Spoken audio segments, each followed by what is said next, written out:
普京再提在乌克兰作战的目标，会不会没有第3阶段的作战计划呢？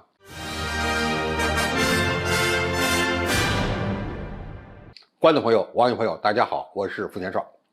在俄军控制北顿涅茨克之后，俄乌两军还在卢甘斯克北部和哈尔科夫地区展开激烈的争夺。按照目前的进度，俄军将在几个月内全面占领顿巴斯地区，这就带来了下一个问题：俄军会不会继续展开第3阶段的作战计划？俄罗斯总统普京最近对此给出了一个不太明确的答案。乌克兰特别军事行动的目标没有任何变化，不过战术可能会有所不同。普京称，乌克兰特别军事行动的最终目标是保卫顿巴斯和创造保证俄罗斯安全的条件。他特别强调，有人向国防部建议的战术是摧毁部队推进方向上的一切设施。如果说普京所说的摧毁一切设施是一种威慑，那么再提保卫顿巴斯和创造保证俄罗斯安全环境的战略目标，意味着俄罗斯并没有吞并乌克兰领土的计划。要注意，普京这次没有再提要求乌克兰去纳粹化和去军事化这2个难度最高的目标。之前，俄罗斯国家杜马国防委员会主席安德烈·卡尔塔布洛夫曾经表示，俄军第3阶段的作战计划将继续攻占哈尔科夫、尼古拉耶夫、奥德萨。现在需要讨论的问题是，如果这个第3阶段的计划是真的，是否符合普京所说的作战目标？很显然，攻占哈尔科夫、奥德萨等地与保卫顿巴斯地区的2个独立共和国无关。那么，对于普京所说的保证俄罗斯的安全条件相比，这么做有意义吗？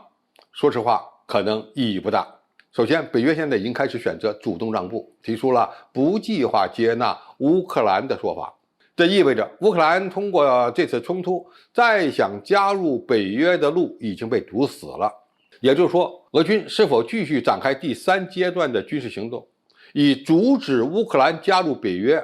让其变成一个中立国，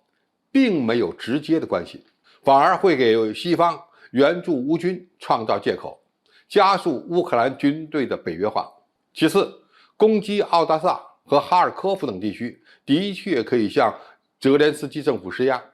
但是在西方重武器不断进入乌克兰的背景下，通过战争让乌克兰放弃抵抗的可能性并不高。也就是说，如果俄军要展开第3阶段的军事行动，只能让乌克兰与俄罗斯之间的战争时间拖得更长，对乌克兰所施加的军事压力很可能无法达成让泽连斯基屈服的地步。那么，如果是这样的话，意义可能就不大了。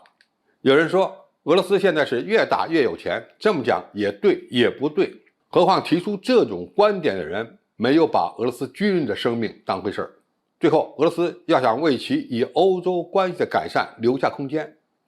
也会尽早的结束在乌克兰的军事行动。芬兰和瑞典加入北约已经基本确定，普京声称并没有问题，但是不允许北约在芬兰进行军事部署，否则俄罗斯必然会采取对等的行动。泽连斯基在北约峰会期间表示，希望以俄罗斯军队的战斗在冬天之前结束。这都意味着乌克兰也明白，持续与俄军的作战正在引发欧洲国家的厌倦，而普京也不想与整个欧洲国家的关系彻底翻脸。乌克兰有结束对俄作战的动向，俄罗斯也想为将来与欧洲缓和关系留下一定的空间。继续升级在乌克兰的作战行动已经失去意义，所以我们从俄罗斯意愿的角度看，这场冲突不一定会越打越大，而是有可能会越打越冷。现在唯一的变数可能还是在乌克兰方面，泽连斯基政府现在仍不愿意和谈。如果乌军能够源源不断地获得西方提供的中远程防空导弹武器系统、中远程的火箭炮以及大量的坦克装甲车辆，他们就有可能对俄军在更长的战线上发起反攻。俄军为了避免被乌军所威胁，会不会进一步扩大让乌克兰去军事化的目标？如果双方在战场上都互不让步，这才是使这场武装冲突升级的真正风险所在。好，今天的评述就到这里，谢谢大家收看，我们下期再见。